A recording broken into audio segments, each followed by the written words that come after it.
अपनी भी जिंदगी में खुशियों का पल आएगा,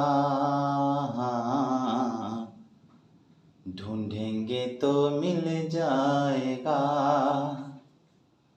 ढूंढेंगे तो मिल जाएगा, हो ढूंढेंगे तो मिल जाएगा। आइए हम मैथ के कुछ बेसिक ज्ञान प्राप्त करते हैं, जिसमें कि हम जानेंगे नंबर सिस्टम में कि सबसे पहले नंबर कौन कौन होता है और नंबर में क्या सब जानना ज़रूरी होता है। तो सबसे पहले हम देखते हैं, बिना देर किए हुए वीडियो को करते हैं शुरू। तो सबसे पहले हम जानते हैं कि आखिर नंबर कहते किसको है। संख्या, संख्या यानी नंबर। तो कह रहा है कि संख्या एक अंदाज है जो प्रश्नों के उत्तर को निर्देश करते हैं कि समूह में कितनी संख्या या वस्तुएं हैं। संख्या को 1 2 3 4 5 यानी इस तरह से 9 तक और 0 इतना मिला करके जो होता है, इसको अंक कहा जाता है। ठीक, इनमें 0 को असार्थक तथा अंक को सार्थक कहा जाता है।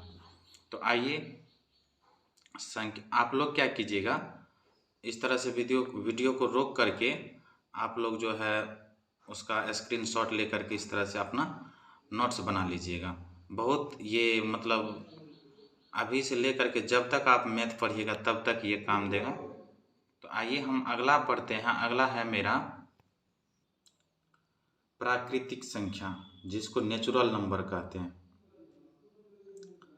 इसको अगर देखा जाए तो हम जो यहाँ पर देख रहे हैं कि गिनती की संख्या, गिनती जितना भी है, गिनती के सभी संख्याओं को प्राकृतिक संख्या कहते हैं। तो गिनती मेरा कहाँ से शुरू होता है?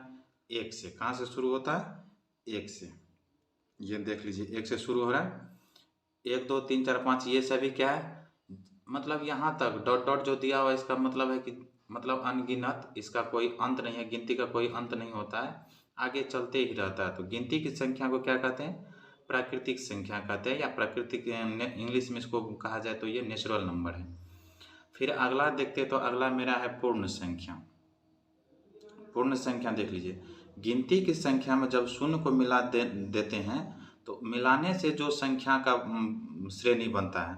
जैसे पहले यहाँ पर देखिए 1 2 3 4 5 था, उसमें हम जब शून्य सहित लेते हैं, शून्य को मिला देने पर जो संख्या बनता है, तो उसको यानी कि गिनती के संख्या में शून्य को मिला देने पर बनी संख्या को पूर्ण संख्या कहते हैं। ठीक, अब हम अगर बात करें उसके बाद ये पूर्णांक संख्या। तो पूर्णांक संख्या आप देख लीजिए, कह रहा है कि ऋणात्मक तथा धनात्मक संख्या के समूह को पूर्णांक संख्या कहते हैं। जैसे इस तरह से, इसमें क्या कीजिए, क्या हुआ देख लीजिए, माइनस और प्लस दोनों संख्या रहता है, क्योंकि पूर्णांक संख्या ही ऐसा है कि जिसमें माइनस और प्लस दोनों संख्या मिलता है, तो इसको पूर्णांक का समूह कहा जाता है। संख्या रेखा आप लोग तो पढ़े होंगे, नहीं पढ़े होंगे तो कोई बात नहीं, हम तो अगर नेक्स्ट वीडियो में लेके आएंगे, आप लोग को सब कुछ समझाएंगे। तो यहाँ पर देख लीजिए पूर्णांक संख्या में, यानी कि माइनस यहाँ से देखिए, यहाँ 0 है, 0 से दाईं तरफ जो होता है प्लस वाला होता है, बाईं तरफ माइनस। माइनस और प्लस दोनों युक्त पूर्णांक, दोनों युक्त संख्या जब होता है एक ही साथ, तब उसको पूर्णांक संख्या कहते हैं। तो इसको हम ऐसे याद रख सकते हैं, धनात्मक तथा ऋणात्मक संख्या के समूह को पूर्णांक संख्या कहते हैं। चलिए अब हम जानते हैं 0 यानी शून्य को।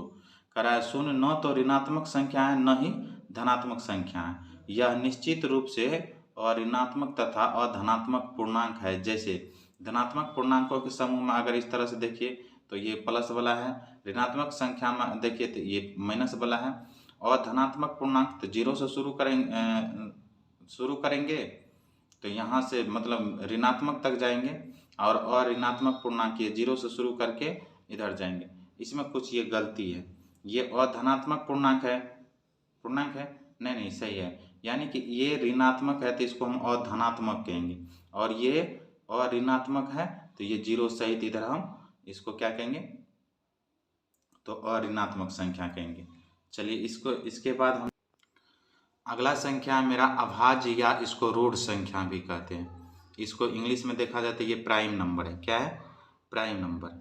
तो कह रहा है कि वैसी संख्या जिसमें एक तथा स्वयं से, वैसी संख्या जिसमें एक तथा स्वयं से भाग लगे, हाँ, या जिस संख्या के सिर्फ दो गुणनखंड हो, यानी एक और खुद जिससे वो करता है, हाँ, तो उसको क्या कहेंगे? अभाज्य संख्या। मतलब ऐसी संख्या जिसमें एक तथा खुद से भाग लगे और किसी भी संख्या से भाग नहीं लगे, उसको अभाज्य संख्या कहते हैं। तो 2, 3, 5, 7, 11 ये सभी अभाज्य संख्या हैं, क्योंकि इसमें 2 में एक और 2 ही से भाग लग सकता है, अन्य किसी संख्या से नहीं लगेगा। 3 में 1 और 3 से ही कट सकता है, दूसरा से नहीं कटेगा। 5 में 1 और 5 से, इसी तरह जितना भी देख लीजिए, और भी है आगे डॉट डॉट दिया हुआ है, तो इसका मतलब और सारा है। तो ये सभी संख्या क्या होता है? तो खुद और एक से कटता है और किसी भी संख्या से नहीं कटता है। तो ऐसे संख्या क्या कहलाएंगे? अभाज्य संख्या। चलिए नेक्स्ट देखते हैं। सम संख्या, इवेन नंबर।